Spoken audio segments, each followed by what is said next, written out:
Ano po bang ratio na pan drag sprint? Ano po bang ratio na pan DS? Well, depende yan mga kama-first, no? Depende kung gaano kahaba or depende kung gaano kaikli.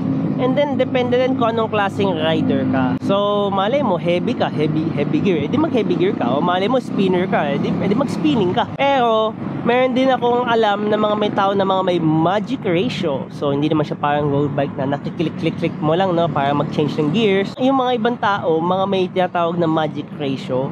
So, yung magic ratio na yun, is yun yung pinaka-the best ratio para sa kanila. So, kayo, hanapin nyo yung magic ratio nyo. Kasi ako, nahanap ko na yung magic ratio ko eh. Depende na yun. So, kayo na lang mag-practice, mag-drag sprint kayo sa walang tao, walang kotse.